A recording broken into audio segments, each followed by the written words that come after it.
Hey everyone, this is Derek from the Geekdom Fancast. This is episode 207 and it's the third part of our Lumpia with a Vengeance interview segment.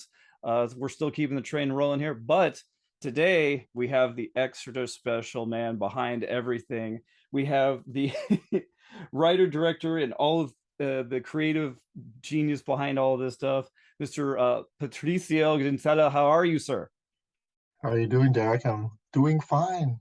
Did I mess up your Happy. name? Did I mess up your last name? I bet I did, huh? Janelsa. Janelle, Janelsa. see, I messed it Yeah. up. It's okay. I've Everyone, heard it worse though. I've heard it worse. So that was pretty good for your first time, to oh, say my thank you. last name. I've heard Ginsella. That's the most common. Ginsella. Everyone will just look like, he's white. Of course, he got it wrong. Um, so, I, how are you I had doing? a Lumpia joke. I didn't want to spoil a joke. I was like, oh, I had a Lumpia joke in my head, and I was like, I missed it. I missed So, the timing. how I'm gonna jump in real quick for a couple of things, but I just want to ask how you're doing and how's everything crazy going with you trying to promote the film right now? Um, it is as intense and stressful as it can be with our release happening just this Friday. So, as blessed as I feel to have this opportunity, it is a grind. I mean, we're definitely undermanned, understaffed. We don't have a studio backing. We're self-distributing the movie ourselves, so it's what you would expect. But again, we see a lot of folks who are excited. We see the pre-sale tickets. So uh, thanks to them, we're still. That's what keeps us going, Derek. So I try not to overthink it because I only focus on the things that I can control. Yeah. You can't make people get on the internet or get on their phones and get going. It's like you just tell them and encourage them. Yeah, no, you do what you can, and look, it's our supporters got us to this point, right? So I'm just really trying to appreciate and just enjoy every second of this ride. I mean, this ride has gotten us so much, so really, really a lot of momentous things that's already happened already on this ride. So this is just another checkpoint, really, in our journey. Awesome. All right, so I'm going to start off with the same question that I asked your collaborators on the previous episodes. The Deep Fried Universe is such a fun thing of superhero pop culture, you know, crazy antics, and you could see so much comic book influence in the film and the comics and everything. Um, where did you get your first like spark or your first memory of being interested in pop culture? Was it movie, TV, animation? Um, it's definitely the movies. I mean, it's really the movies. My love for films as a child. I think my first really, the first movie I remember watching was E.T. Was in a drive-in, Oh and wow. I think even having that memory, watching it with my family. I was young. I was in first grade. I remember crying. At the end, like, and it's weird now. I mean, you don't know every single detail of that movie you're watching, but the fact that that film can actually make me cry, you felt the emotion. Like, how can someone create something visually, and even though at that young of age you can't understand every kind of dialogue that's going on, and it's a fake alien, right? It's not real. Hey, you didn't But know you that can back actually then. It's okay. you didn't go back then, but you get caught up in this world, and I think that's what really sparked my imagination, really, the love for mad cinema, especially with a family, and it's such a, and it's where it's not even a movie theater; it was at a drive-in, So that was really, I think, one of my first experiences, and then that my love for film, really, obviously I watched Star Wars, but it was really Superman, the original Superman film and Superman 2. Those two films were really what kind of drove me really to love movies and comic books at the same time. I think that was really what solidified really what I liked as a nerd. It was like, oh shoot, movies, and now there's a superhero. So Christopher Reeve for me embodied really that superhero. as Superman and even as an actor. I think that's one of the first actors I really followed. If it was today and this was social media, I would be following anything that Christopher Reeve, his Facebook, his IG.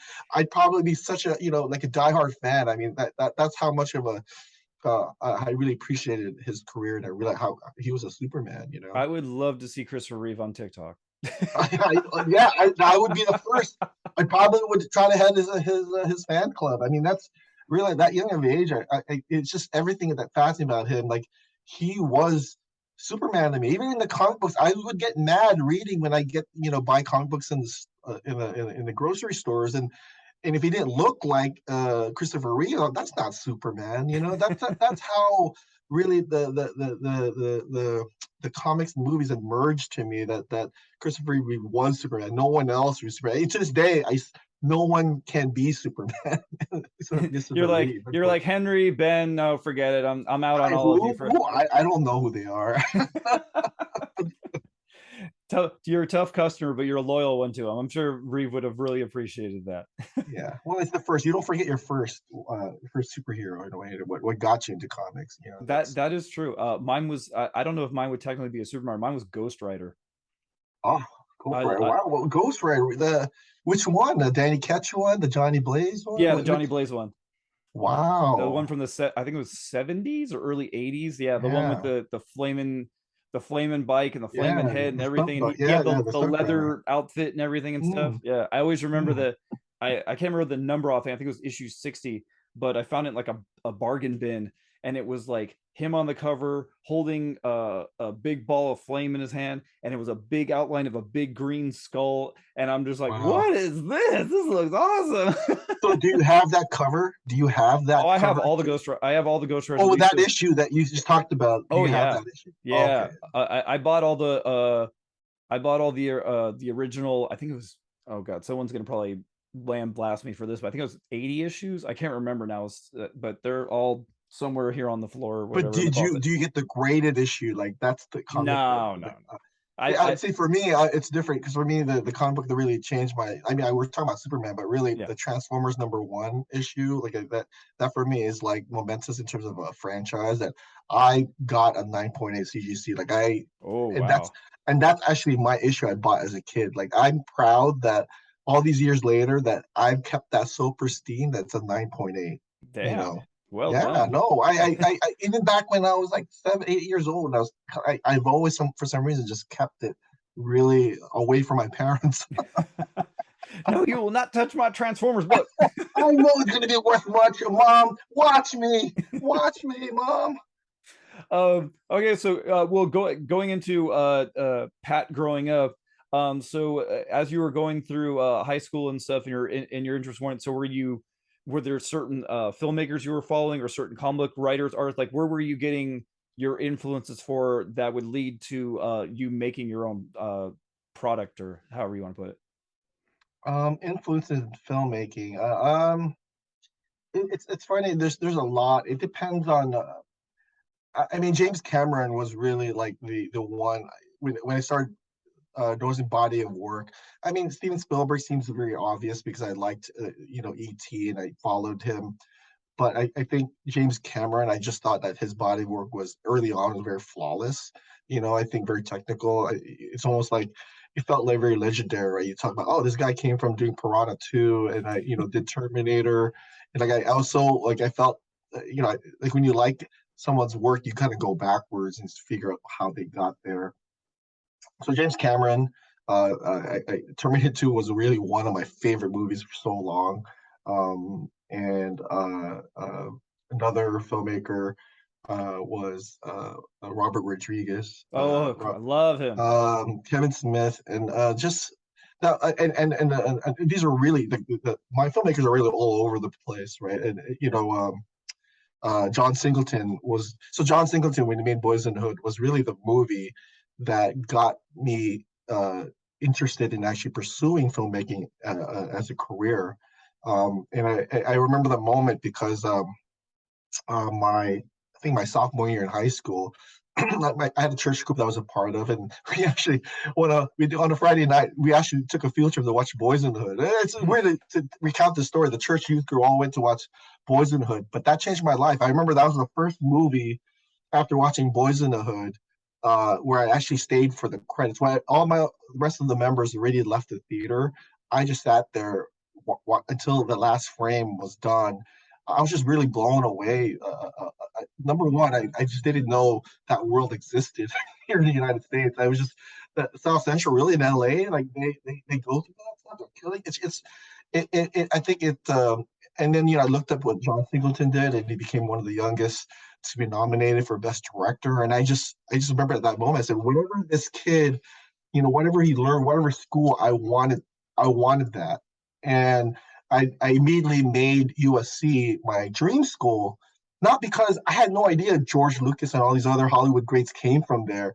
All I knew was John Singleton went to that school, and I wanted to learn everything that he did.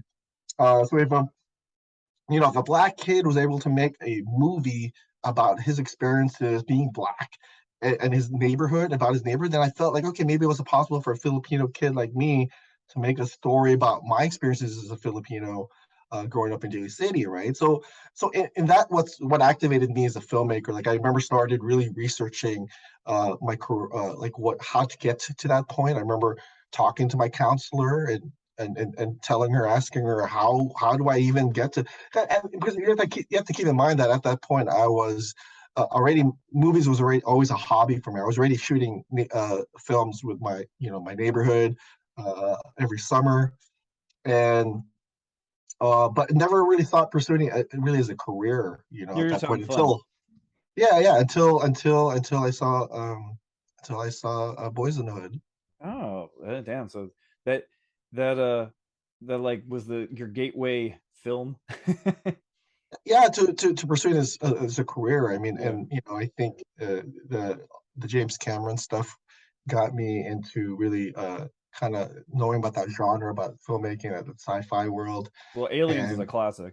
yeah, oh well, yeah. I just thought that everything he touched was gold.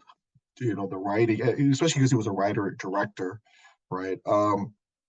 But Robert Rodriguez, his whole thing about when he did El Mariachi, and he had that book Rebel Without a Crew. Like that was a book Hmm. that I kept like like right next to the Bible. It was like my Bible of filmmaking, because the guerrilla style filmmaking was something that I didn't thought was possible, but I was already doing that as a kid. I was like, oh, I'm doing that with my camcorder. I mean, he's doing that with a film camera, but and I liked uh, that just the fact that he was able to do that with little funds and just really utilizing his resources. I mean, that's what really sparked the whole idea of Lumpia, the original movie. That the original Lumpia movie was really based on what would be our version of El Mariachi. Oh, so what did you guys use for guitar cases? Yeah, I guess we just switched out the guitar cases with Lumpia instead, and because I was like, what would be our Filipino version of the El Mariachi? And the best that we could think of, and it was me and my brother Dar. He said, what would be the? He says, oh, he was joking. He would say, oh, what about a guy who dressed in a barong Tagalog who just throws lumpia around as a weapon? And he was joking, and I was laughing. Wait. There's a story there. And my brother goes, wait, I was just joking. I was joking. And I was like, no. And then here I am. They start writing a script. And so in a way, I've been justifying that joke. Pat disappears into his room for like a weekend, and Yeah, your no. parents And don't. that's Are you okay, honey? yeah. My brother said jokes about it because it just started out. That was the nugget, right? My brother was responsible for the idea of Lumpia Man. Well, we are. I know you're promoting Lumpia with a Vengeance, the second film, but to get to the second film, you have a first film. So let's at least touch on a little bit behind the story and what the platform that started the Deep Fried universe here. Well, how did it start? I mean, Well, like so yeah, like the idea of like, so you said you want to write a script. Like, what is the story that oh, you oh, came up with and everything? yeah, so yeah, El Mariachi was the kind of like the foundation, right? It was like there was inspiration behind it all. But I think using the gimmick of a guy who throws lumpia, that's the gimmick, but the story really was it really, especially with the first film, was really it's Revenge of the Nerds, right? I'm taking the whole story of Revenge of the Nerds, where these nerds get bullied by the jocks. But here in Lumpia One, it's about these Filipino-born high school being bullied by American-born Filipino kids, the thugs. And so I just thought that even though it's a very kind of serious issue, internally prejudice within the Filipino community, to kind of wrap it in this wacky comic book film about a guy who protects them in a way using lumpia. Yeah, I thought it was fun. It was entertaining. You didn't have to be like a very serious drama. And to put everything I loved at that point, comic books, food, culture, So that, and it was just a movie for fun. I think because we were already making movies as kids, Lumpia One was really a reunion movie with with my neighbors. I was already going to USC at that time, and I think I was in maybe my first year of or maybe I was about to gear for my first year of film school or the film program. When that summer, when I was back in DLC, I just, hey, let's get the gang back together. And Lumpia One was the product of that. It was really a reunion movie uh, because you know we shot movies as kids, and I guess everyone thought that they're, oh, I'm a better actor now. And for me, I'm like, yeah, I'm a better director. Let's go shoot something with a story this time, and with a script, and with better sound or whatever. I Yeah, and went to again, a, I went to a good school now. I could do this. yeah, yeah. Well, I was in the process of going to good school. I haven't even gone through the program yet, but let's see what we can do. And so I think that's what made Lumpia One interesting, because we didn't make a movie set to that would go to film festival, whatever. It was just a really movie, just have fun and you really enjoy each other's company and kind of relive those moments as kids. Yeah. And then that movie kind of gained a cult following of its own. Well, wait, so let's snag on that a little, or focus on that a little bit. So you finished the movie, and then did you just like try to sell it to people or like how did you even get the word out about to get a following? Um, so we shot that the summer of '96. We never finished shooting the movie. Actually, the movie, because I had to go back to USC by the time the summer ended, we only shot probably 80% of the film. So because I got so busy with school, I shelved it. I shelved the project, and said, oh, this will be something that'll be fun to edit it. So and I went through school. The next 3 years, I just ended up, forgetting about it. We didn't continue shooting that again till like 99 or 2000, right after I got, and the reason why we restarted it is, this is a long story, but like, so basically, when I was at USC Film School, um, one of the things I first interned on, my first film I interned on, was a movie called The Debut. At the time, it was called the Mercado Family Debut, and when I was part of a Filipino club there at USC called Troy Philippines, and a location manager visited the club asking to see if there were any folks who are interested in interning and volunteering for this film they were shooting. And it was called the Mercado Family Debut. And it was a Filipino American feature film that they were trying to get off the ground and shoot in LA. And I'm like, what? There's no, I said, I want to learn whatever it is. So I literally, in my free time when I was going to school, I went on set. I started as an intern, and I was in shoot. I met the Bosco brothers for the first time. They were on that set, and I mean that set was really kind of an eye opener because it really felt like family. I got to see a lot of people of color really on set, and I didn't think this was possible at that time. I'm thinking, man, Hollywood was very Caucasian, right? It's like it was just we grew up really knowing that. So to be on this set, it really felt again like, wow, this feels like a unicorn that I'm a part of. But you loved So it, yeah. yeah, the debut was something that I only interned for a few months while they shot. I ended up graduating at USC. And then after USC was done, I, was kind of like just really interning around studios and doing odd jobs.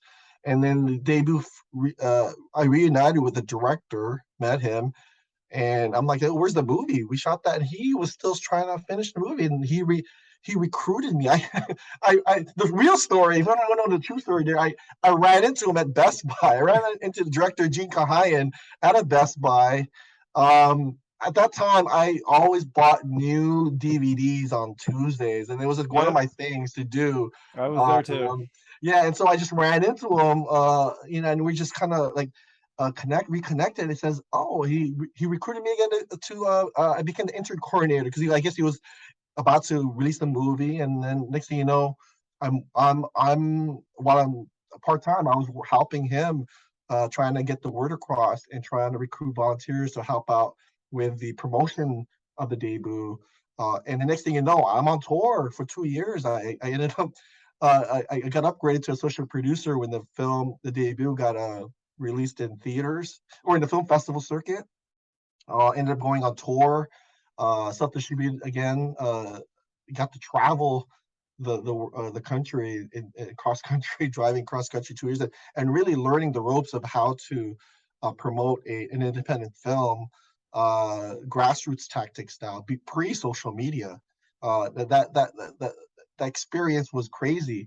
I, while I was on tour, I was editing Lumpia. I was actually, because I was so inspired by seeing all the audiences and people really selling out those screenings for their debut while I was on tour. It actually inspired me to grab that footage from and just really kind of get back into directing and filmmaking. At the same time, I had met a person, another fellow filmmaker named AJ Kolamai. Ah, your um, partner in crime. yeah, I met him at this event called Friendship Games. In the Filipino community, it's very popular. It's a where all the college Filipino clubs kind of meet for these things. It's called Friendship Games. And mind you, he's a Bruin, I'm a Trojan. We're not supposed to Oh really yeah. get along. But we kind of hit it off, and he took the raw footage I had shot. I don't know, was that at that point 5 years ago, and he edited together this really kick-ass trailer for Lumpia One. And what he did with that, when I saw how great and so comic book and very colorful. I mean, the trailer's still online, the original version of it. It really, it I was able to see the potential of this movie. What I shot, it actually forced me to see it on a different filter. Someone else taking your footage and kind of molding it something. And when I saw that potential, and I saw how people were reacting to it, because that trailer was actually playing in film festivals, the trailer, and people thought it was just a very short parody trailer. A guy who throws lumpia, but little did they know that this was actually a whole film. And so it became my mission, or maybe our mission, to gather all the footage and try to cobble up a movie that matched the energy of that trailer. But remember, we only shot 80% of that. So while I was on tour, we were trying to, myself and AJ, really remotely while I was on tour, we were really trying to piece together all the reels, trying to put what was missing. I was rewriting stuff of that first movie, trying to figure out what was I really trying to say with this movie. I ended up rewriting because we didn't finish shooting the third act. I ended up rewriting that third act, and then tried to reenact everyone 5 years later, and shoot tidbits every time I was up in Daly City. I didn't know it was going to work. I mean, I think when you watch the film, you see the continuity errors of people growing up, their haircuts going up, them, them. You can see the aged 5 years older already. But I think that's what's the beauty of that original film. I think it's you see, despite all the continuity errors and all the, you see it kind of like all the, you see it kind of like the band-aid kind of put in place in there, all the scenes. I think people really dug the story and really the heart that was really behind that first film. It's funny that you bring up people watching, because so I was lucky enough to obtain one of your last copies at Comic-Con Special Edition. My friend Albert that you've met, he picked one up for me. Very nice of him. And then I loaned it to my friend Mike, and I'm making sure to say his name because I hope he watches this. and his parents are getting ready to sell their house. So they've been like, going through stuff, packing stuff, whatever and stuff. And he's Filipino, and his parents, I guess, saw the movie for whatever reason, and they threw it in a certain box with a bunch of stuff and sent it to the Philippines. So What? so the Lumpia movie got thrown back to the motherland, and I don't know how I'm ever going to get it back. I told Mike, I said, you realize they're sold out of this movie and I cannot get another copy. And he's like, I know. He's like, I'm sorry. I'm going to try to get it back. So it How is. bad it is that I don't have any sealed DVDs of my own. Like I have open ones because I have a lot of open ones I have to sign for other backers. But man, like I don't. It's crazy that DVDs floating around somewhere. And look, if there's anyone that actually still has a DVD player, I mean, good for them. But nowadays, it's even hard to find a good DVD player in place. Well, the thing that makes me the most bummed is I never got to watch it because I was gonna I loaned it to him, and I'm like, okay, whenever you get done with the gift, and I figured, I'll just watch her. And then this happens. I'm like, oh crap, I didn't get to watch it. That's my plan. The plan is never. Everyone gets to see Lumpia. I'm slowly getting out of the public, so they don't remember that homemade film. I'm Oh, sure. I'm sure James Cameron feels the same way about Piranha 2. Like I don't want anyone to I see Piranha 2. I just see you mean for the first time. So to me about Piranha 2. And he's like, get out of here, kid. Leave me alone. Yeah. What's Piranha 2? Are they still out there? I thought I bought every copy of that movie. So okay, so you get this following from the first movie, and then how do you go about did you just have did you sit with it for a while, or you had a hunger, or you had a bunch of people saying like, man, when are you gonna make another one, or like so what drove you to Oh, make a after the second movie one? was completed already, well, maybe just get to the second one. I mean, there's a big long period between Lumpia 1 and Lumpia 2. In a way, Lumpia 1 helped us kind of raise our profile a bit because the first movie, the biggest moment of when the movie was finished, and we were screening local screenings, but it was the Hawaii International Film Festival in 2000, I believe, or 2002, really, when we screened there, that that were a lot of people. Not only we sold out our screening there, but Variety was in the theater and gave us a really positive review. And that positive review uh, kind of like raised the bar, like raised the profile a bit. Um, and uh, that began really like a whole 2 decades worth of just a lot of music videos that we were shooting independently. But that also led to to me directing the Black Eyed Peas video for the Apple song and Beba. So a lot of that whole run, we did a lot of short form stuff in music videos. Most of them for musicians that had donated their songs to the debut and also with Lumpia, first Lumpia movie. And I just liked, I liked, for me, I was supporting music that I felt that was, that it was a shame that it wasn't in the mainstream more because I thought it was pretty good. And I thought just helping them out and also me practicing directing it to make their music videos was a way for me to help promote them. So, there was never ever no one ever thought we would do a sequel to Lumpia.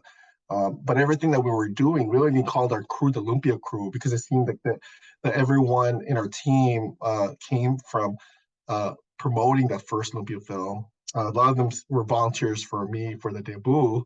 And so we just called ourselves the Team Lumpia sometimes because that's how we all met was because of that period. And now 2 decades of just really this form of community filmmaking that we were able to do because we barely had any budgets for these things. We really just it felt like being back in the neighborhood, with your neighbors making movies, but here now working with other professionals uh, uh, and students who really wanted to get some film experience, and we were shooting these really, though the money was there, these really high production value kind of music videos. So, but yeah, I mean, we were the goal was really to make another a real feature film, that wasn't homemade. And when we always and you were entering now 2010 era, right? This is the age when crowdfunding became so popular and Kickstarters were the thing. And we were talking about, like, if we were going to kickstart something, what would be that idea? We knew we wanted a feature film, but we're thinking, what would the project be, and why not a movie sequel? That already had some sort of cult following, right? We didn't have to start from scratch. So it felt like the right decision, because we were celebrating the 10th year anniversary of that first film already in 2013, and we're thinking, why not? Let's see if there's still fans for this movie. Let's see if there was still an appetite for Filipino American cinema at that point, and let's see if we can get this movie funded or greenlit. So that was really the genesis of really how the idea of even a Lumpia sequel came about, right? It was us trying to get to that next level of filmmaking for us, which was a feature film. But it was also our way of seeing if there was even, people were even interested in these kind of movies. Yeah, because you're like, okay, we're gonna put on Kickstarter. If no one gives us anything, then I guess no one cares. So why waste our time? Yeah, yeah, no, exactly. It was a safe way to do that, right? Because Yeah. why put your energy in something? It just, the risk it felt safe, and we're all working. All of us have day jobs, right?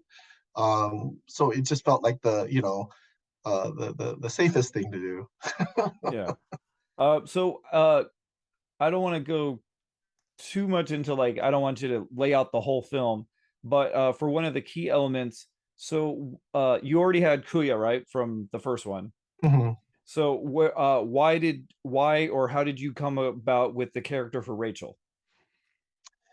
Yeah, that's an interesting story. I mean, so the original, when Lumpia 2, it was called Lumpia 2 first, when we got kickstarted, the original idea was for Moon Moon, the original character.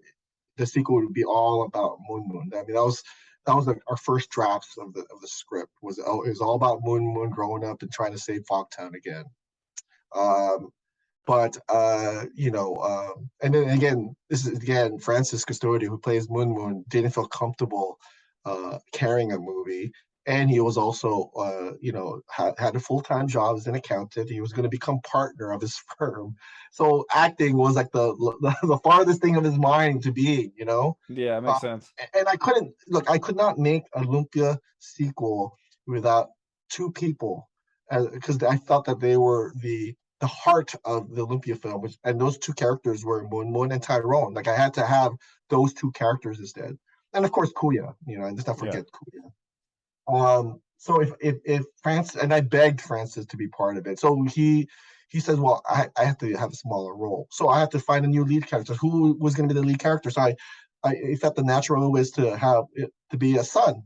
So the second round of drafts was all about Moon's son. Um, and I never flirted with the idea. Oh, I flirted with the idea of it of being the daughter versus son, but at that point, it was almost like I felt like I had more to say, and it felt safer for me to talk, to write in a male voice, perspective, and him being the best man of his own father's wedding. Like, I felt best man felt more appropriate. Um, and I remember those drafts coming out, and we were reading it, and something still fell off, and I'll say it was not till the last year, I think maybe a year before we started shooting, where I experimented. And I think there was just a suggestion, and I forget who mentioned it when we were doing the readings. Like, why not make Rachel why not make the son into a daughter instead of Moon? I said, it feels hard.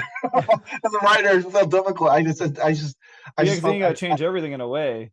well, in a way, this is me and my confidence as a writer. And here Oh, I okay. am already trying to break down this wall of trying to write my own first feature film. And, you know, you have to write something that you're more comfortable with. I just didn't feel comfortable. I didn't think I would be able to write with my lead character or being a female. It was just I was just being honest with myself. Like, could I pull that off? But it was a challenge that I'm glad I took because after the first few drafts, there's something really clicked, and it I think as a writer, I found something that by weaving through all the different things that were happening in the film, that having different perspective, and I don't know what it was, things took a really interesting turn, and it even though the story somewhat was still the same as the previous drafts, it read differently, and I can't I don't know what it is. It's just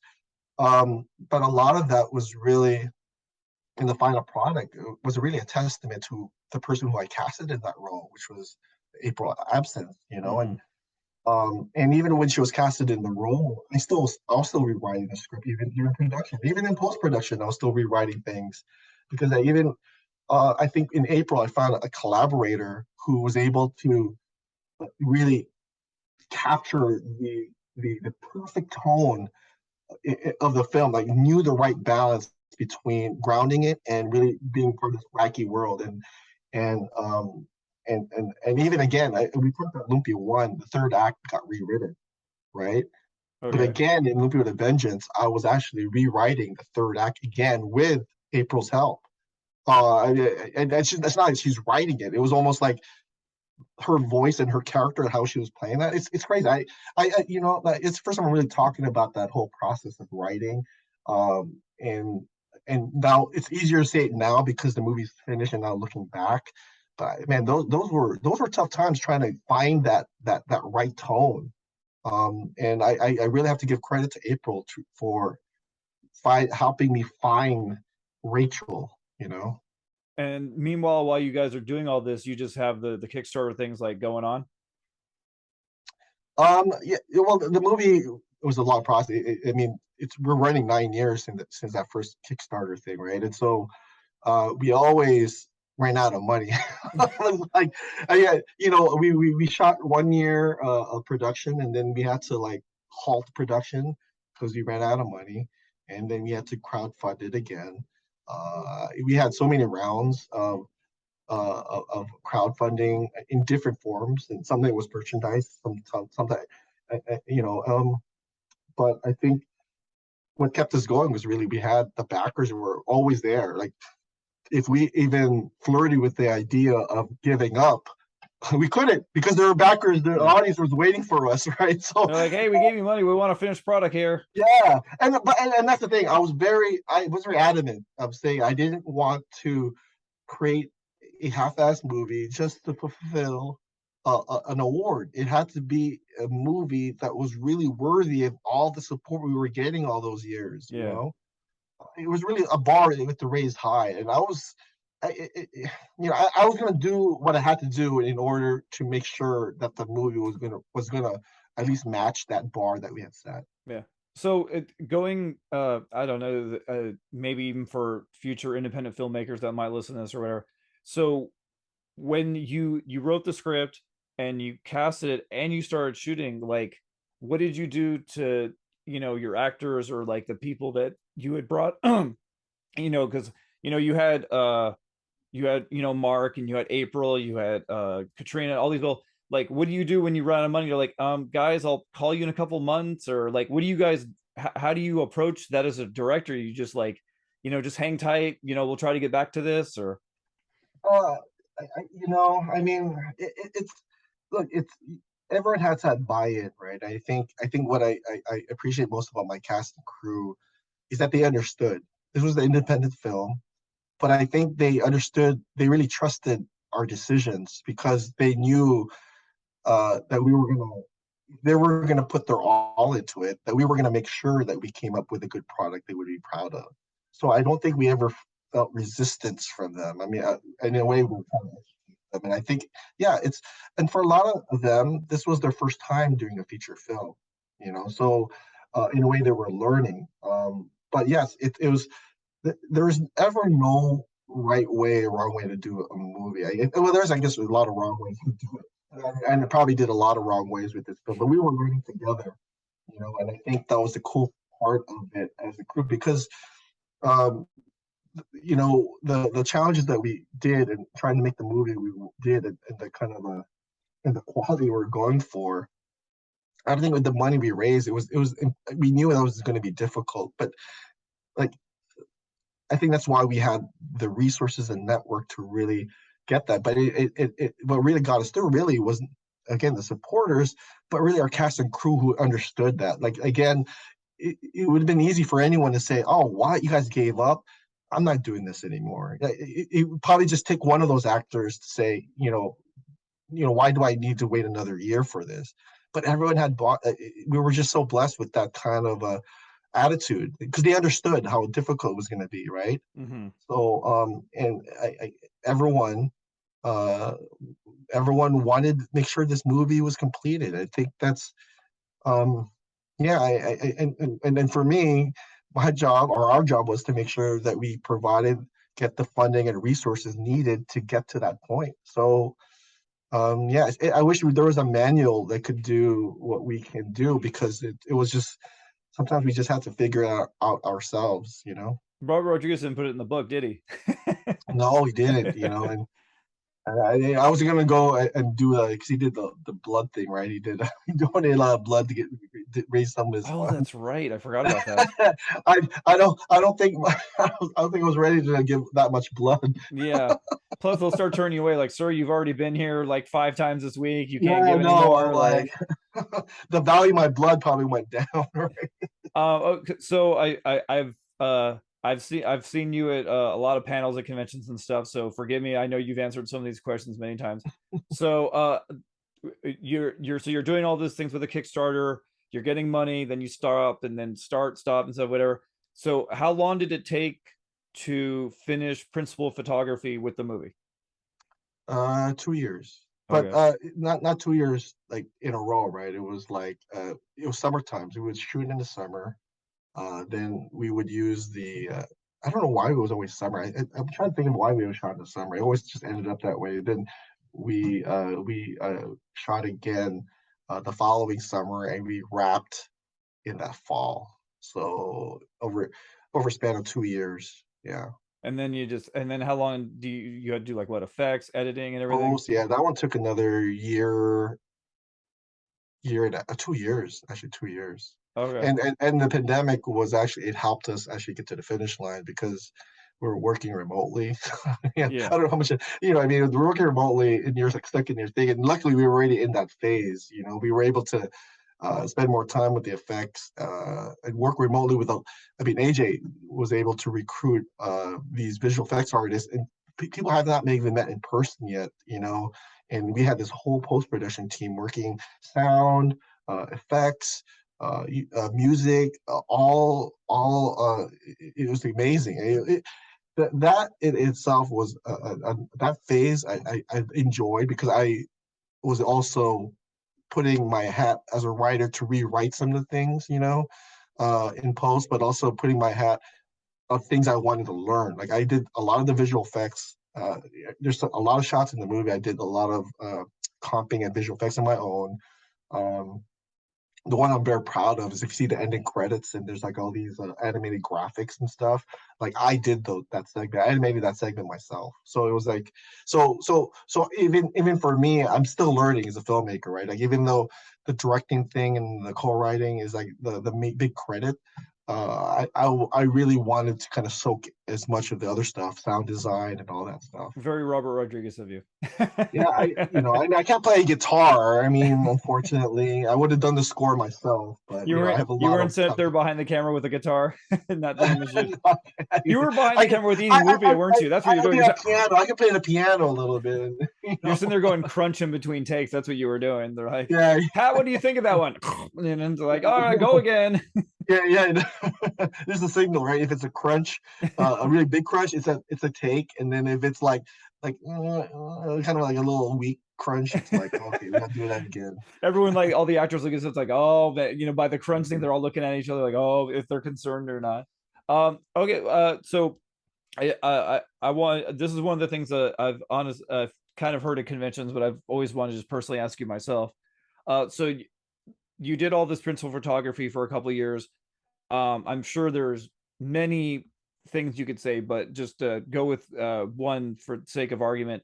What's one of the biggest obstacle days, or like one of the days from hell that you had, like something like maybe where nothing was going right, or a day where you were just really stressed and that thankfully I'm it all willing to worked admit. out? Huh? That I'm willing to admit. I know what it is. I Okay. mean, I've never admitted this to anyone, and I would. I mean, Don't worry, I I won't can't tell even anyone. believe. No one will know. I know, yeah. Except the people who listen to this right now know. Look, there was one day in the shoot where I was not prepared. I was wearing so many different hats. A lot of us were. We were trying to, with a skeleton crew, and we had a lot of volunteers.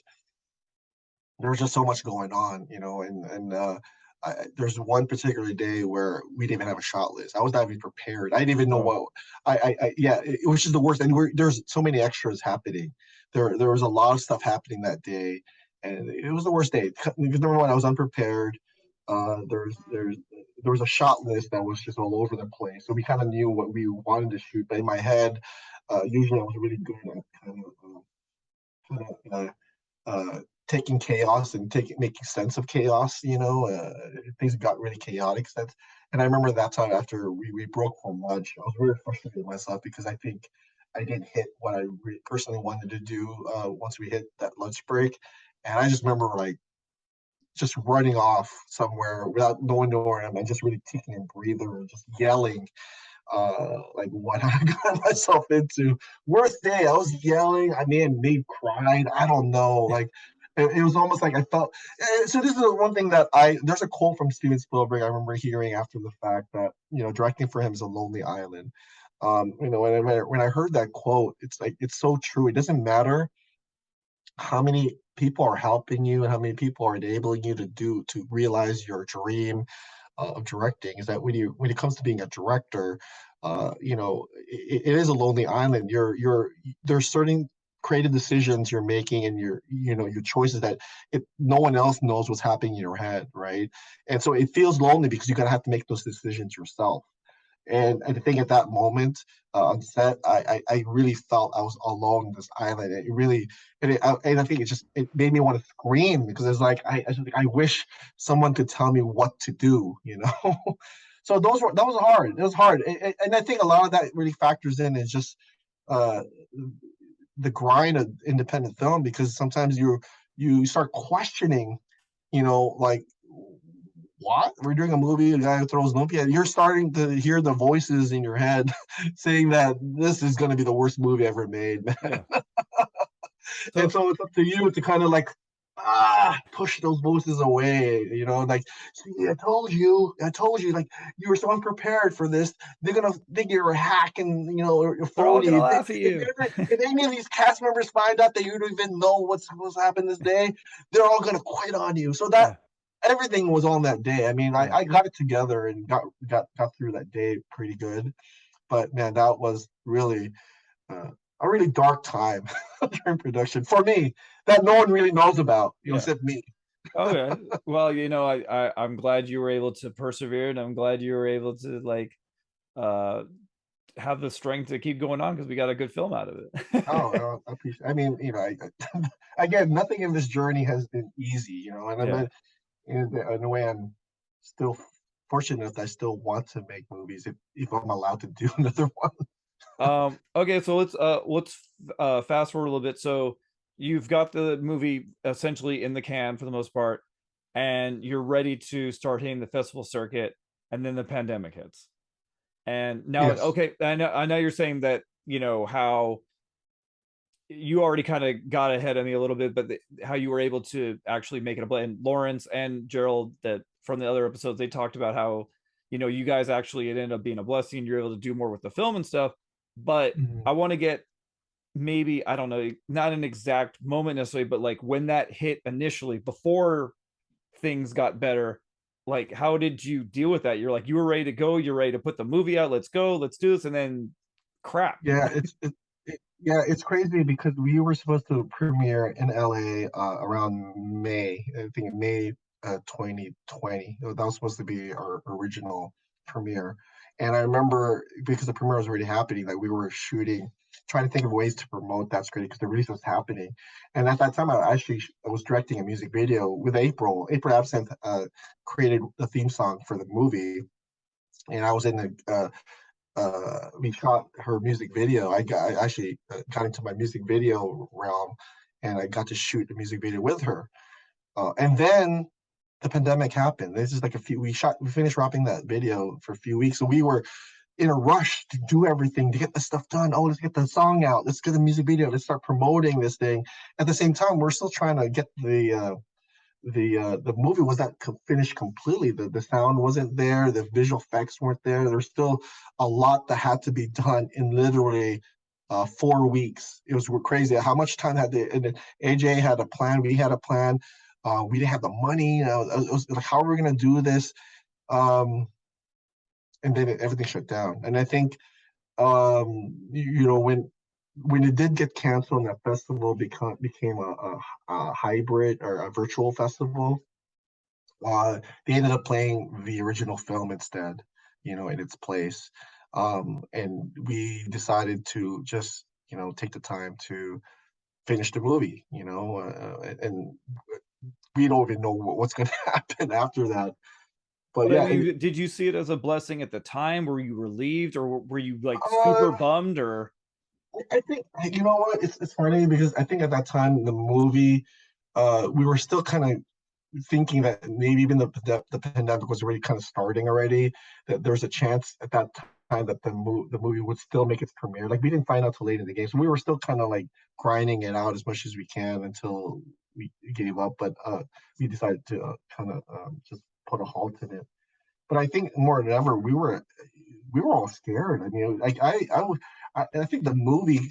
I think the reason we stopped really wasn't because the premiere was delayed or anything. I think we were just more concerned about our families, our stuff, our health. Like we really felt that there's the first time we're dealing with this really crisis. People were saying it's not real or whatever. I mean, there's so much noise happening in oh that. yeah, Yeah, and so the movie was an afterthought. I think to me it was yeah, like why would we want to selfishly care about a movie when we don't even know if we're gonna live? yeah, So yeah, so in a way we stopped it because we just had more priorities to deal with.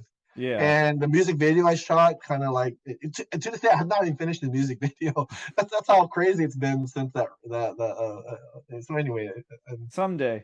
yeah. Well, soon. I'm trying to Does hopefully for April the come up to you first. once in a while? So about Pat, about that video. You gotta ask her that. I don't. Oh, okay. I can't speak for her because that thing's now 2 years old. So Yeah. Okay. So let's go to happier times. So we do get through 2020 and 2021, and I'm gonna say it's ironic. I'm gonna selfishly bring up that I saw the film at the LA Pacific Asian American Film Festival, which was almost a year ago today. Almost, we're almost perfect. there. Yeah, But yeah, yeah, yeah. and I remember I told you I wanted to have you on the show back then, and it took me a year to get you on the show. But thank you for coming on. I told you, I keep my word. I Oh keep my my god, word, Derek. terrible on my part. Like, oh, this is the procrastination of what I've gone through the last year. But anyways, so talk to me about so you did, I know you did a lot of, but I just want to hit on a couple real quick. So you did the one in LA, big screen, had you all, I mean, there was like, I think what, at least 30 of you when you did the Q&A in the front, like, Mark was there, the cast members, April was there. And then you go on to do San Diego Comic-Con special edition in November. You did WonderCon, you did San Diego, the Big Mama one in 2022, so what has the momentum, or like what has it been like going to all these festivals and like pushing the film, doing the panels and everything? You put all this work into it, so what has it been like doing all this? Again, everything was always unexpected. I mean, we always thought that when the movie came out, we would be just really, because none of the major film festivals took us in, Sundance, South by South, the ones that you really want to get into. But in a way, I'm glad that we didn't get into those. I think, and I knew that we were hopefully get as many of the Asian American film festivals, and that was kind of like I thought that would be the route that we take. But the San Diego Comic Con special edition one kind of changed our trajectory in a way. And in a way, again, uh, opened our eyes that the movie did have crossover appeal. That screening in special edition to this day is like the probably the best, most the most crazy, the most responsive screening that we had, the most mainstream because it was not all Filipino in that one, right? And people dug it, um, and again opened our eyes to the potential that this movie really resonated with folks with crossover appeal. The comic books laid out. Again, it's you. It and so to be able to tour the comic book convention as another platform away from the typical film festival circuit. I had no idea we would go that route, to do WonderCon. I'm doing New York Comic Con next week. So um, yeah, so that was the thing that and luckily because we did the comic book thing, which another blessing in disguise that our supporters have uh, that help us create, and now it's taking a life of its own. I mean, the DFU was not even coined by us. One of the other bloggers called it that. So in a way, the ownership is really based on our Lumpia lovers or supporters, and in a way we're just doing the work for them. So to tell that we're in a theatrical release and we're doing it on our own just really felt like that was the only way that this movie was going to be seen was. And yeah, as frustrated as we are behind the scenes that we didn't get a proper, to this day we didn't get a proper studio release or a distributor. We're still trying to find a streaming platform. Like it seems like that struggle is real for any independent filmmaker. It almost seemed like this was our destiny, or this is what the story that we were. So to do this crazy self distribution tour on our own, and this chain or the theater chains, now we have two theater chains who are believing us, giving us this many 30 markets with over 40 screens. It's unheard of.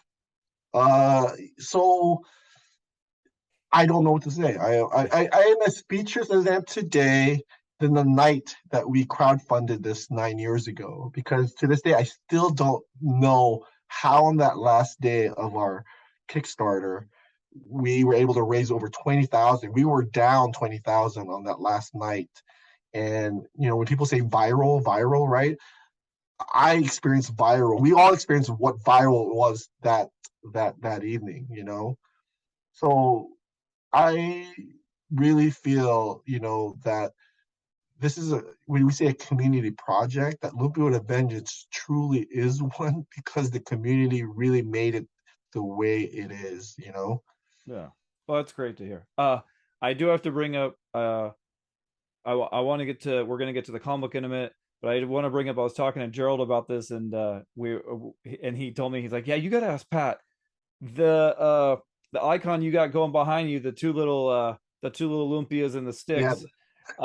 So when we had people, I'm bringing this up because people, if they want to, they can go to the Lumpia IG page and they can see the video. So when you guys did San Diego special edition, you had the little sticks with the lumpia, the little cardboard cutouts for everyone to wave around during the panel, right? Yes. Yeah. And you Yeah. guys took video and you said, "Hey, everyone, put them up and wave it around and stuff." And Gerald was talking about how much he loved that, and it was so cool to see everyone in unison, loving just a nerd moment, like a giant nerd moment. He loved it so much. Why have you never done it again? Because I ran out of those. So the truth is all of those cards, uh, those were created 9 years ago for the crowdfunding campaign. So those were leftovers in my garage that we had, and we were thinking of. And it's weird. My wife was so happy. This was, again, was it coincidence or was it meant to be? When we found out, asked them how big the our panel, that screening was going to be, how many people could fit in that. I think it was 250. I don't remember. I would say, let's say 250, right? That sounds That about was the right. max of that room, right? And we had exactly like around 250 of those left. So we just said, wow, we can just give these away.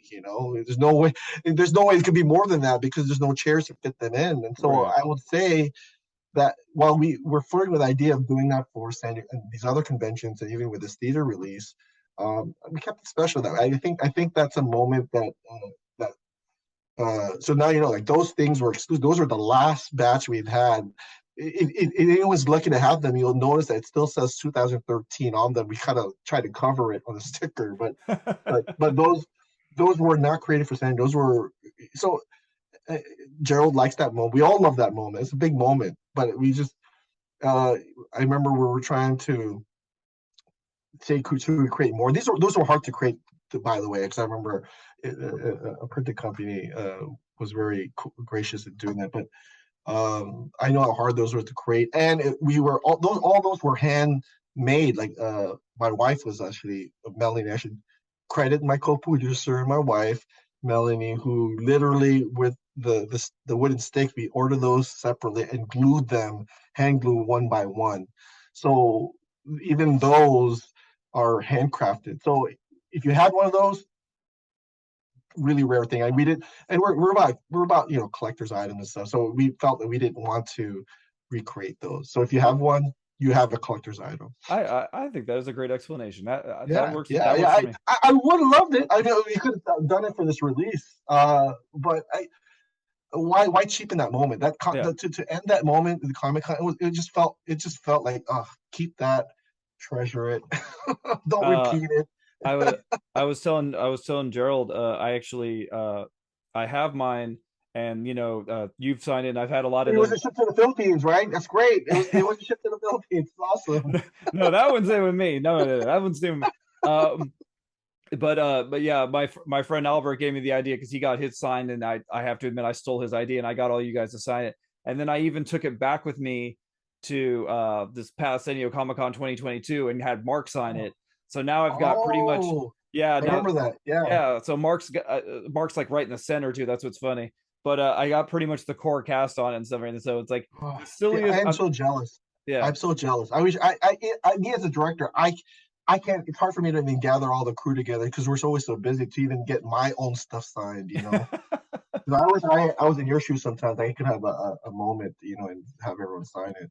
I have to bring my nerd game as often as I can. Uh, I don't Um, have it with me. I wish I could show it to you there, but like I did was able to CGC and get everyone to sign my Lumpia Division's #1 comic book. And that's for me, like selfishly was able to CGC signature the cast into one of those. you got Uh, you're like I gotta have some of my own stuff. yeah, no, I did it for me. I just it's like it's one thing to have them sign it in your movie poster, but to have it graded, it's Yeah. just for me, it's a nerd moment. So Now I'm realizing I'm a dumbass because I should have brought my signed Lumpia sticky stand thing, and I don't it's in my garage. I think it's oh my god. yeah, I'm sitting here talking about it. I should have brought it. Oh, sorry, audience, I'm a dumbass. yeah. Um, so okay. Before we're getting toward me having to let you go, but I want to definitely um the movie's gonna come out soon. By the time this episode comes out, I'm sure it's gonna be out and stuff, and we're gonna happily promote the shit out of it, and that's why I'm glad you decided have you on the show. But I don't want to let you go without talking about so you did all the stuff with the filmmaking, and then you decided to make a comic on top of it. Let's tell me about the idea of why you just like let's go that extra mile. Um, well, it's a comic book movie. It's always been a bucket list of mine to make my own comic book. I mean, I'm such a nerd that way. And so when we were doing, again, we were trying to during the pandemic, trying to kind of re-promote it again and get people's attention and saying, hey, we're still here. The movie's about to come out. We knew that the movie was going to finally make its world premiere at Hawaii. We decided to do a crowdfunder again. We seemed like we have a perfect batting average at knock on wood, for crowdfunding, and so we did that for the first Loopy comic book, and we got a huge response. And I think what really makes me proud of the Lumpia comic book is that it's all created by the same filmmaking team, right? So I wrote it alongside, my artist, my producer, Lawrence Ariate. He was a comic book artist before he became a filmmaker, and I did not know that we had secret talents within our crew, like our assistant stunt coordinator, Dante Fernandez, great artist. So I think that's what makes the Lumpia with a Vengeance comic book series cool. That it's again, it's a just like the movie itself. It's like it's a combination of like experiences, right? Because the Lupin movie itself is like a grand experiment when you have professional actors uh, and non-professional actors acting alongside even Hollywood icons like Dan Trejo, right? You don't know Yeah. if it's going to work, right? But we were able to wrap that together like Lumpia in the same way. The comic book is the same thing. It's like us, up non not no experience in comic books at all, some with experience, and then collaborating with legends like Will Patricios, Bobby Rubio's in Pixar, and we had one from Steven Segovia, a talented Marvel and DC artist. And let's not So, forget the great Patrick Ballesteros. oh yeah, and of course Patrick, and it's funny, I can't see him as that Comic Con artist because he was a storyboard artist for us when we did music videos. So we have so much history. Patrick, good friend of ours, to see his profile even go up because I mean his lines are just crazy long, and so I think that's what's really cool is that the fact that we have this platform that we're able to even link up with people that we've known and try to include. Um, and it's been like that with the comic book stuff. We've been able to do that. Anyone who's been kind of like even remotely interested in trying to contribute, we've always kind of, okay, let's see what you can do. The legendary Lumpia Squad, the new spinoff, is like another collaboration with other folks who, yeah, there you go.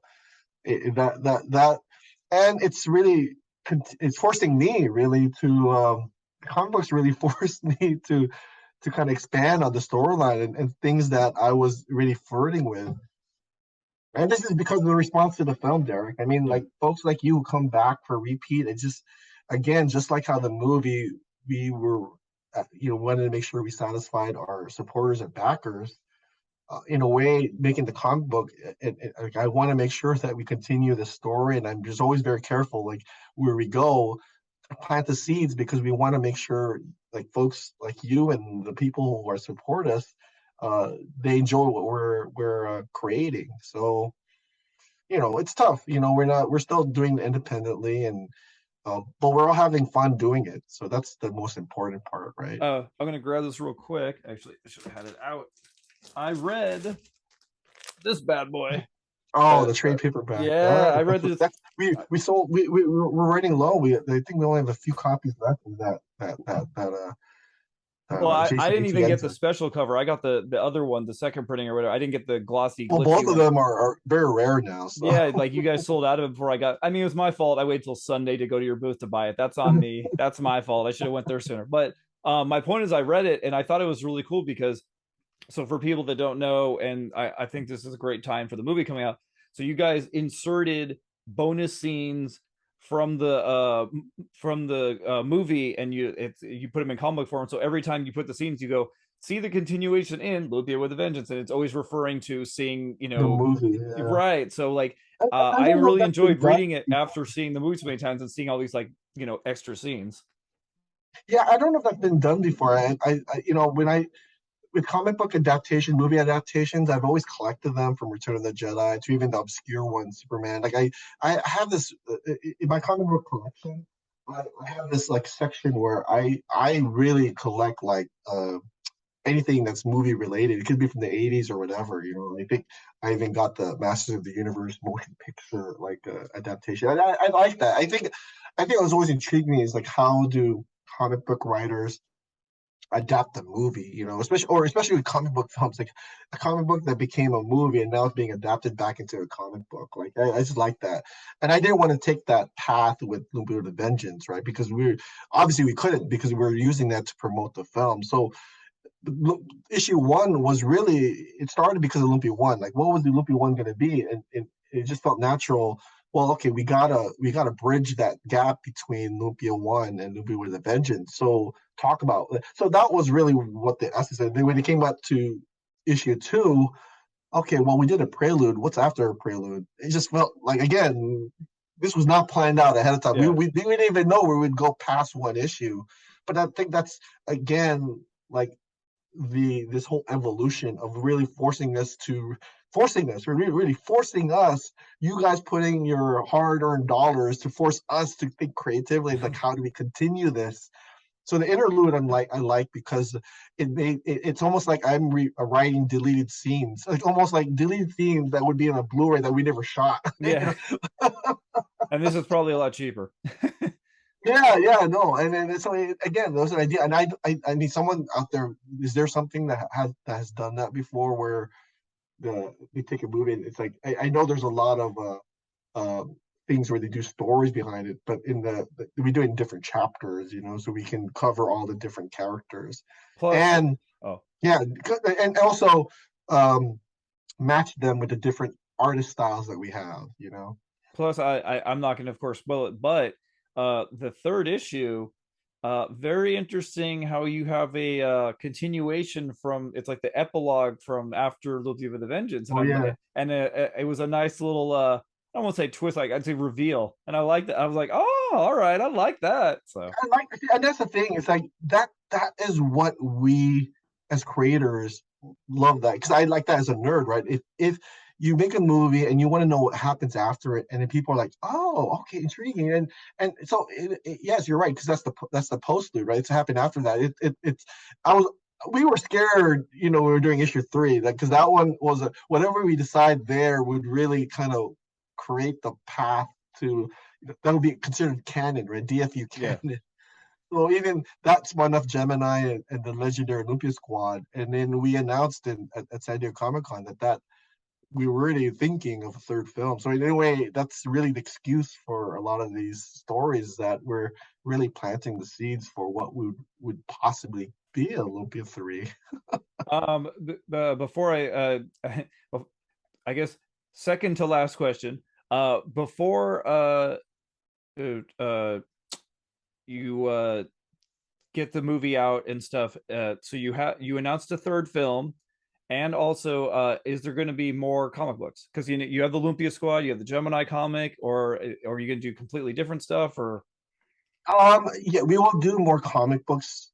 We want to. It's always from a business standpoint, is like, how do we fund it? Like, they're great marketing tools for a movie.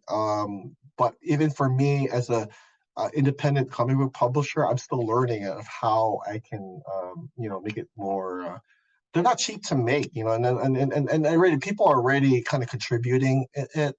Um, but yes, the plan is, we're still building our audience even in the comic book community. So in a way, while most of our energy is really just making sure that Movie of the Vengeance finds a proper home, I think maybe we can concentrate more on the comic book end. Uh, but there will be more comic books. I don't think it's fair that we end it with Legendary Lumpy Squad #1. I mean, we have a lot of ideas, but I think we want to make sure that the rollout of this and gain new fans. So if the movie does do well and there are more fans that are catching up with the comic book world, we'll do it. I mean, and you already know this formula, Derek, is that if people want it, we will create it.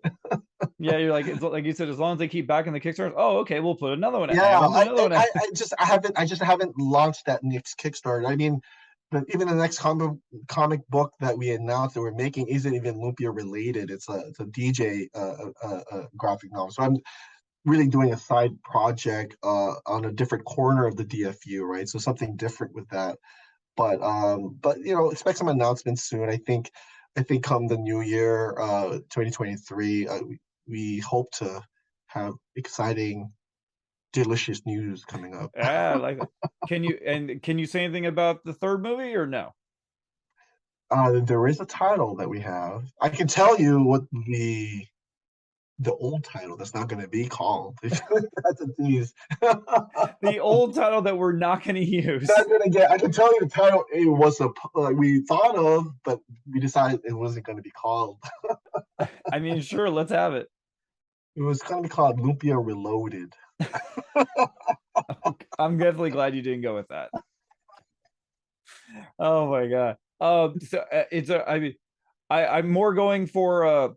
I'm not trying to be deadline Hollywood here, but I am trying to give as much to the audience as possible. So, is there anything planned for the third movie? Like, let's say people go and see this second movie and they love the crap out. Should they get excited for a third one, or is it often that you guys are just writing it, or?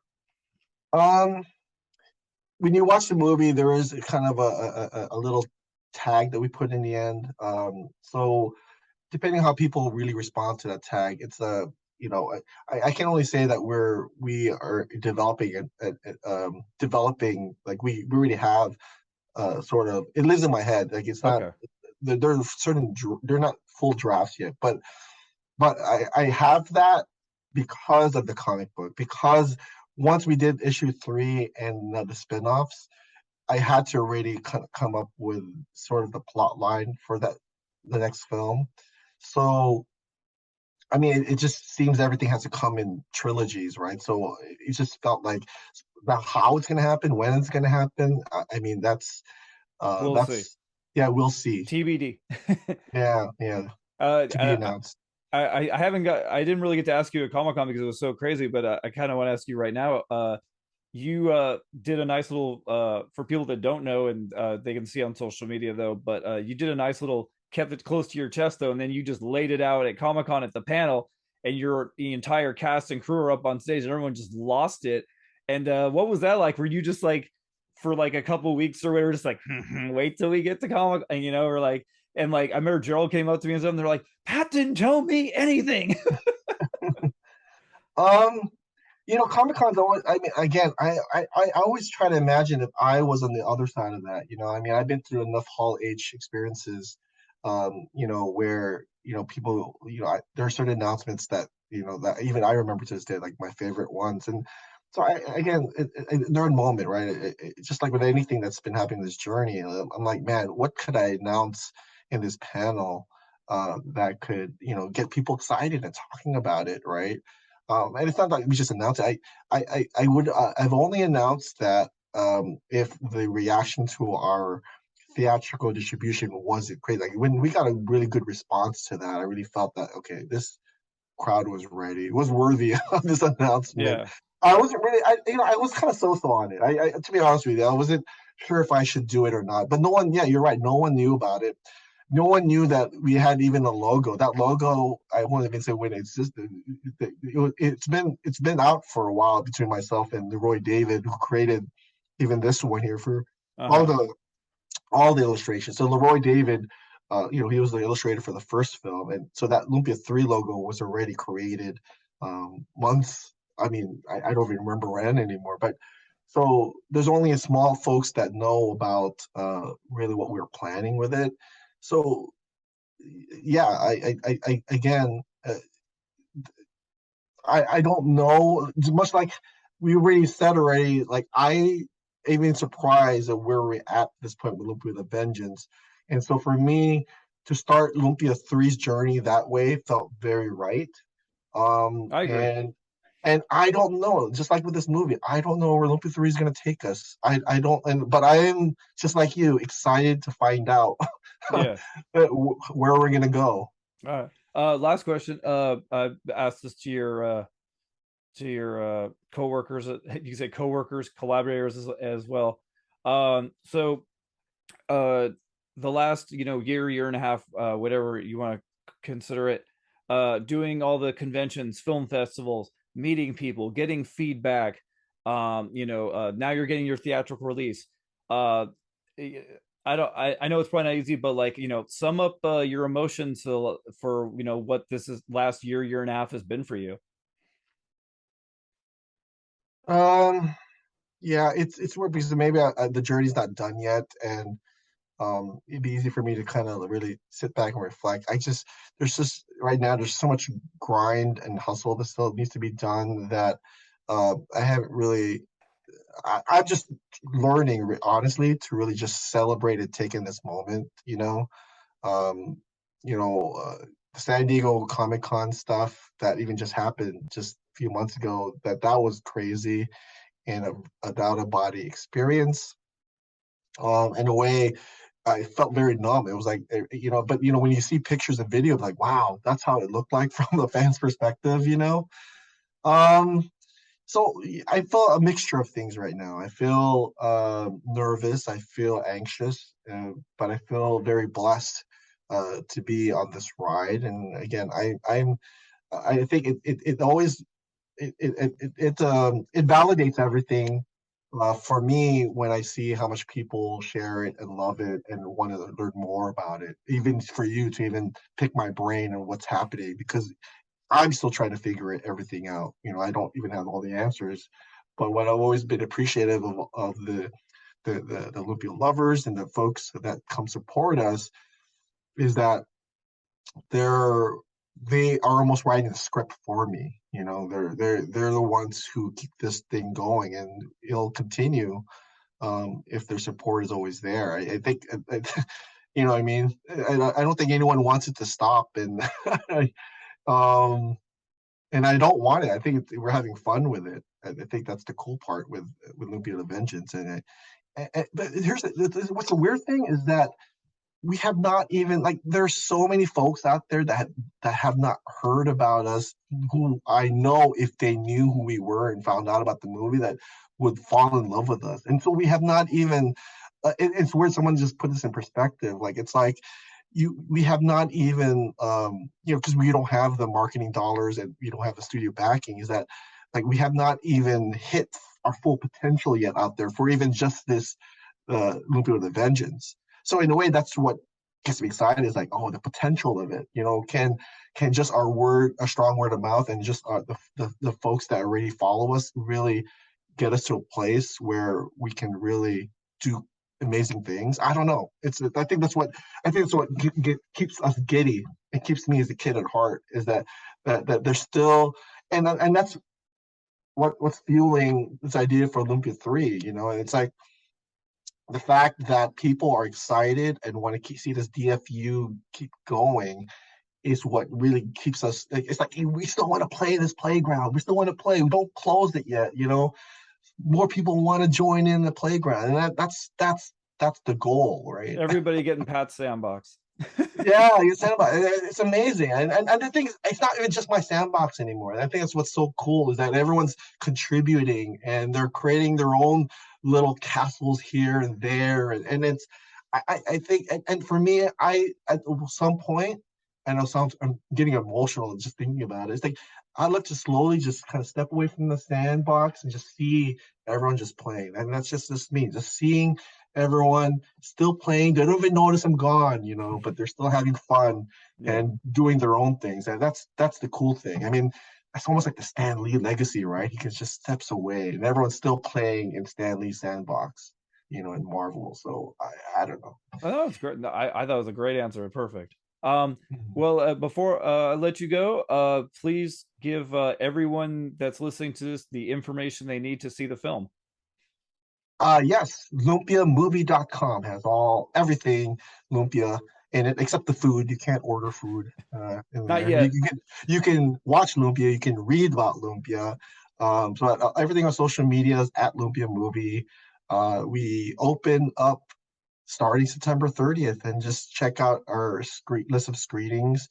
We have a whole tour happening all throughout October, which happens to be also Filipino American History Month. Woohoo! Perfect So timing. yeah, it's not coincident that we did it that way. We're going to celebrate in the best way possible. And you're going to be at New York Comic Con. Yes, just announced that New York Comic Con. We will be there, and it's coincidentally again, we'll be releasing 5 Manhattan theaters all over. Lumpia will eventually be playing in 5 Regal theaters there, That including weekend? Times Square. Yeah, that weekend at New York Nice. Comic Con. I'll be there, Yeah, by the way. Yeah, so can I do an exclusive here that I haven't announced yet? Yes, So do it. if you're gonna be at New York Comic Con, and you stop by our booth, the first I think say 80 people who can watch the movie for free in Times Square on Saturday, October 8th. There's a Nice. free screening just for New York Comic Con badge holders. All right. So Get to just tell watch them to it. come by your booth. In the booth, and then we'll give you a secret link. You secure your tickets, and there you go. Sweet. Watch it with us on Saturday night. It'll be myself and Katrina de Moranan representing the New York release, who plays Gemini. Oh, sweet. With her yo-yo. Yes. You know what? It's funny, the yo-yo. We I just love a found the yo-yo. yo-yo. Yeah, no, we just found that silver yo-yo. It's a yeah, I don't yeah, maybe she'll bring the yo-yo. I still don't know who took it. I think she took the yo-yo, so I think that's the prop that she took for herself. I was just bringing up to Gerald. I love the yo-yo. I don't know why. It's just something fun. I like it. I dig it. Yeah, Um, I love it too. all right, Pat. Well, thank you so much for joining me, man. I think you guys are great. I really enjoyed the film. I've I'm giving say the same thing to Lawrence and Gerald, but I really enjoy it. I wouldn't have you guys on here if I didn't like it. I really think it's important to support Asian American filmmaking and representation. Anyone that's listened to this show before knows that my co-host was Filipino, and it was always really important to him to try to have as many Asian guests on here as we could and try to talk about as much Asian culture as we could. So I've tried to take it upon myself to continue his wish.